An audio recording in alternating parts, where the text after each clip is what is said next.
Hello and welcome to another edition of Unpopular Review Entertainment, ladies and gentlemen. Tonight we are going to be talking about none other than the Extra-Terrestrial, E.T.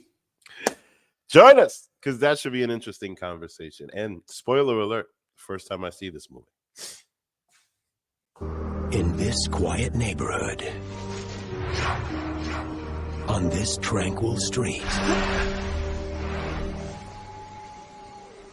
a mystery is unfolding.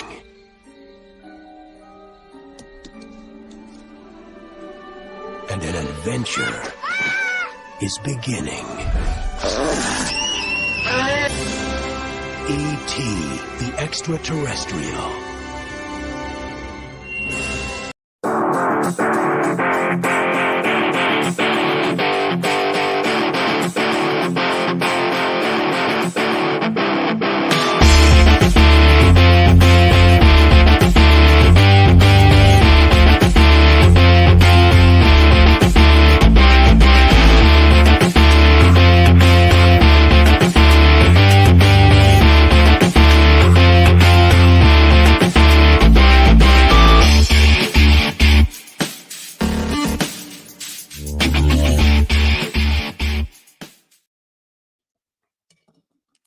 Woo!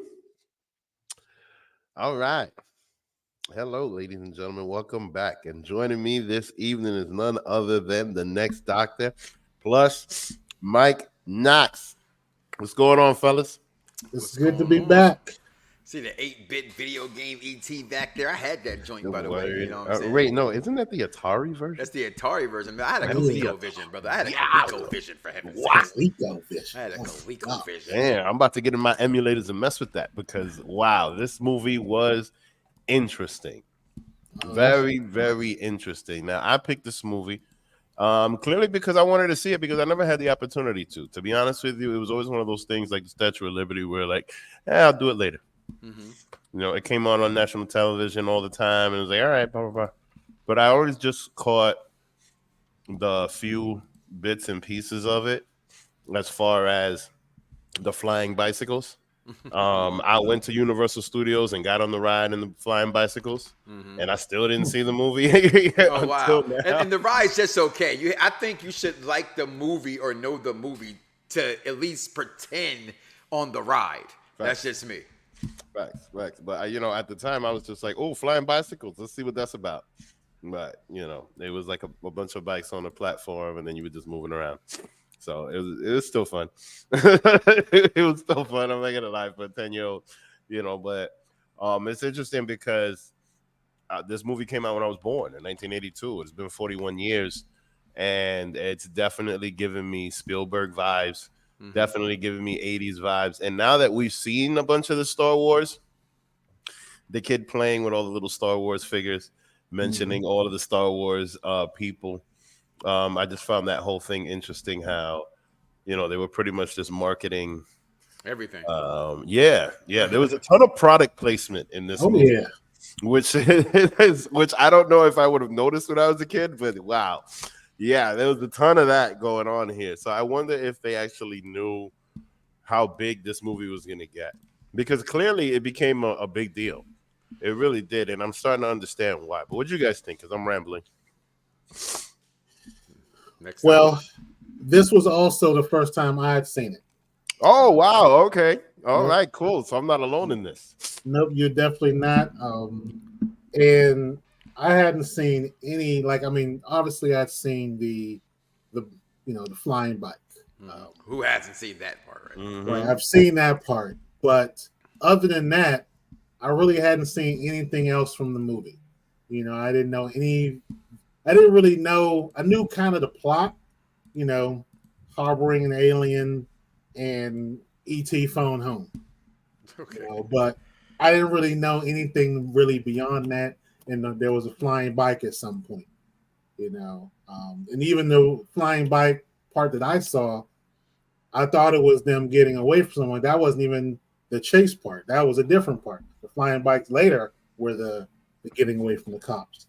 And you know, the whole movie, Yeah, definitely had some product placement. It was definitely an 80s vibe. You know, them playing D&D. That was pretty cool. You know, I wouldn't have known that had I seen it back then because I wasn't into it then. Didn't even know it existed, but that was pretty cool. Definitely, you know, playing with the Star Wars toys. You know, if they still had those in the packaging, probably be some good money right now. Absolutely. You know, looking back on this, the kid Drew Barrymore, that was wild when I saw her. It was hard to see. Like, what, Drew Barrymore? Facts. She stole this film. She stole this film to me. She did, man. Like, I mean, she was 100% adorable. She was adorable. I told him, "Can you not speak English?" Quotable early, you know. Like, I mean, no, she really played the little sister snitch really well. Yeah, she was just snitching on everybody, like, which was little sisters do. Hilarious. Word up! Like, in my house, I told my daughter, snitches get stitches around here. Well, unless they're stealing daddy's orange juice, then we got a problem. You better tell me. But at the same time, wow, it's crazy to see Drew Barrymore 40 years ago. Before Firestarter, that's what got her Firestarter. Wow, like, and the thing is, she really had a lot of roles in this, a lot of lines, a lot of, you know, and she did quite a bit. Which was shocking for somebody so young back then. Absolutely, you know, which is interesting. But look at her now. Yep. You know, yeah, this was it was definitely an interesting movie. You know, looking back on it, definitely saw the product placement. As soon as I saw the Coke, I was like, okay, classic Coke right there. I don't remember who the pizza delivery. I don't think they really highlight the pizza delivery. No, it wasn't no special pizza place. Might have been Showbiz Pizza. Just say Showbiz Pizza. 5 Nights at Freddy had delivery. I don't know. That's hilarious. But yeah, you know, this was definitely an interesting watch. Having not seen it before, having a picture of what I thought it was in my mind. And it didn't quite flow how I thought it was going to flow. Facts. You know, I didn't think that they would actually capture him. I thought the whole movie was going to be, you know, hidden. Finally, you know, the ship is coming back. Okay, now we got to get to the ship. I didn't know there was a point when he was actually captured, you know. And I could see if I was a kid at that moment with the spacesuits.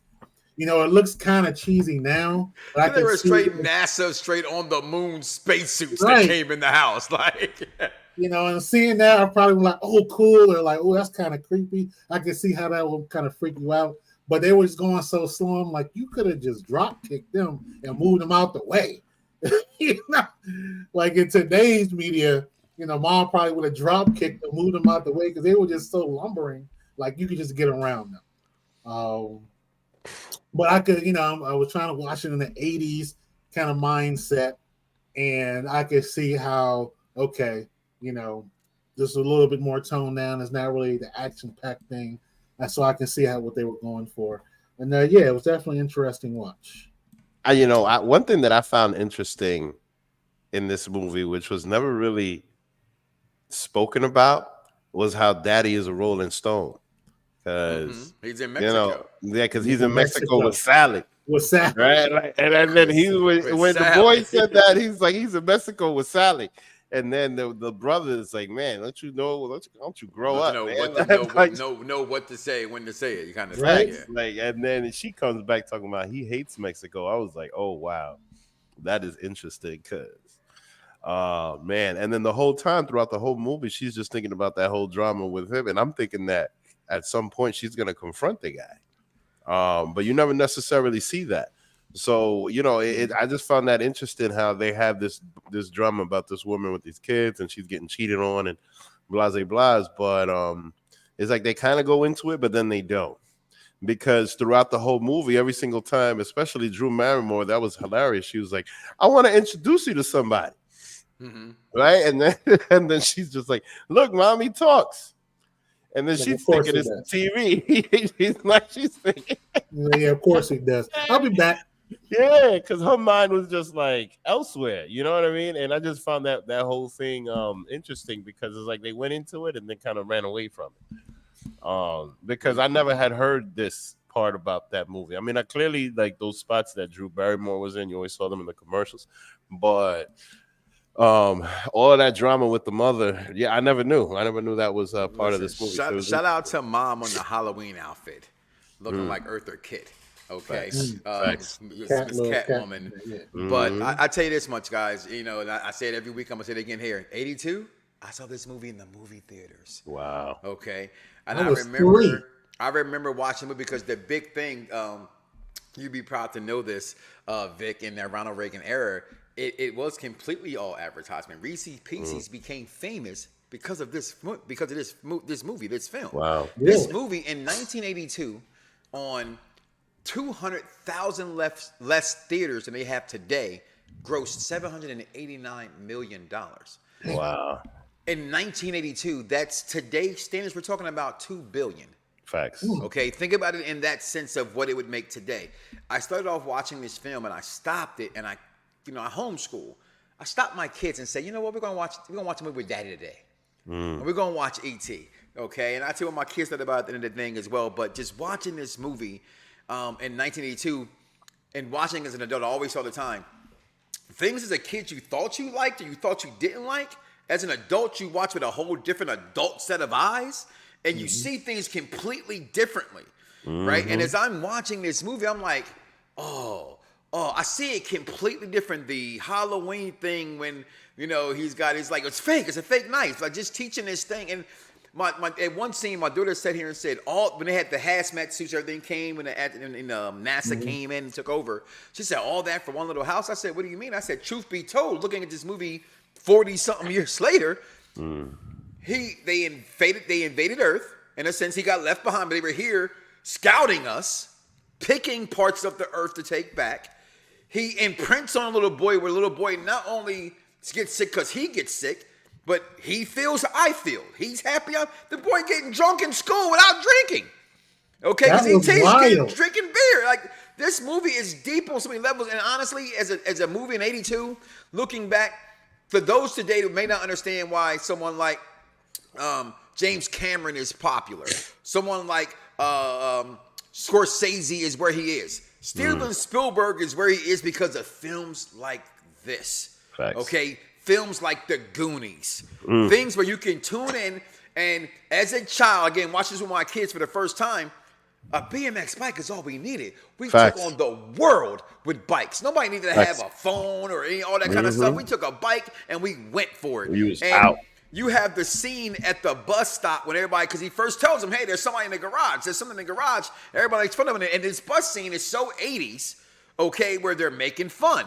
They're sticking to it. But then they get so 80s again where at the end of the day, they're kids and they stick up for each other. And we got to get them home safe. Where is he at? E.T. It's just, this movie was just so good on so many levels. But 40-something years later, guys, does it hold up to the pack? We're going to take our first break. We're going to come back and see what we're watching next week as we continue our 80s month here. Oh, I love the 80s. I mean, hell, Vic was born in the 80s. My wife was born in the 80s. And I was a child in the 80s. And I tell you here right now, I don't care nobody say, the greatest decade of all time. Every person in this room has the perfect motive. Stand back! For murder. What do you mean? Murder. But only one of these suspects is the murderer. Is it the timid Mr. Green or the militant Colonel Mustard? Mrs. White, who helped her husband on his way. Miss Scarlet. Professor Plum. Mrs. Peacock. Clue. It's not just a game anymore. And mind you, here's the thing. Here's the other thing. But you know what I mean? Nobody's bomb. You know what I mean? You know what I'm saying? You know what I mean? So like, You know what I mean? It's not. you know what I mean? So clear. You know what I mean? You know. You know what I mean? You know what I mean? Come on. Yeah, you know what I mean? And you know what I mean? You know what I'm saying? Thumbs up, man. Thumbs up. I talk too much. Sorry. The one used to be go like this, like one more time. It does it one more time. It does it. Welcome back to Unpopular Review entertainment. We are doing our 80s tribute. Last week we did Weird Science. Got 4 stars, 4 thumbs up, if you will. And today we're doing Extra-Terrestrial E.T., the newly happily man here, Mr. Vic, pick in the 1982 classic Steven Spielberg. Vic's, you got any thumbs up, thumbs down, any quotables, any best parts, worst parts? What do you think about this film? You know what? Honestly, one thing that I found very interesting was the dissection, right? Because I'm thinking back to when I dissected a frog. They gave me a frog on a dish, and then we just cut it open. The frog was already dead, blah, blah, blah, you know. Y'all nasty. Like this whole thing right here, they had the frogs in the jars, and then they had to knock the frogs out, and then they were going to get into this whole thing. Now, clearly, what happened, because I'm thinking to myself, like, yo, how were they letting these kids hang out with these frogs, and then all of a sudden it's not going to be a problem? And then 5 minutes later, it was a problem. You know what I mean? Because I got jealous of the kids. Like, the frogs was alive, and then you get to do all of that. How you get to do that? That's not fair. Right? You know what I mean? But then I saw what happened with all the frogs is just running around. And that was just hilarious. And then one of the kids, he took the frog and put it on the girl's foot. And I'm just like, yo, we would have done the same shit. Because when we was kids, we was wilding. You know what I mean? And like, if we would have had, us city kids would have had those frogs. I know somebody would have bagged one and then took it on the bus. You know what I'm saying? Like, it just would have been crazy. But I just found that whole part interesting. And other than that, like, this movie was a good time. I wish the only regret that I have is not seeing it sooner, honestly. It's one of those things that, like I said before, it's like the Statue of Liberty. It's one of those things that are always there that you'll just do later, right? Yeah. But I'm sad that I waited till now, and since you picked the 80s, I was like, you know what, let's do it. And I'm happy that we did. Thumbs up from Vic. Next doctor with the Atari ET background. Yes, well, similar to how this game turned out is my feelings for this movie. Okay. I went into it thinking, okay, this E.T., this is a critically acclaimed movie. I'm going to, get some enjoyment out of this. And really, there wasn't much. I tried to look at it as, an 80s baby. Born in 79, so I grew up in the 80s. I know how it was back then. But I just couldn't, it just didn't resonate with me. I just couldn't get into it. I like the design of E.T. I was okay, it's different. And one of the things that I learned later, still hadn't seen the movie, there was talk, and I think one of the speculation, I think maybe even Spielberg confirmed it, is that E.T. is plant-based. Yeah. So they're a plant species. That's why when they showed their ship, they had a bunch of plants there. They were, checking out plant life, and that's why they were able to, affect the plant life around them. And I thought that was a cool aspect. It's a nice thing to think about later on, but still, the whole movie just didn't resonate with me. The main character, the kid, he was more annoying than endearing. Again, I tried to look at it as a kid. Might have been watching this back then, but when he was trying to explain things to E.T., I was like, you're just spitting out words. I mean, you go to school, that's not how you learn. You don't just throw a dictionary at somebody. Just keep saying it. Was just like annoying. And I know, okay, kids don't really have a scientific method. They're not going to be teachers, but it was just more annoying to me. And I think maybe if I had seen this as a kid, I probably would have, liked it a bit better. But as an adult, trying to look at it, as a kid, I just couldn't get into it. It comes down for me.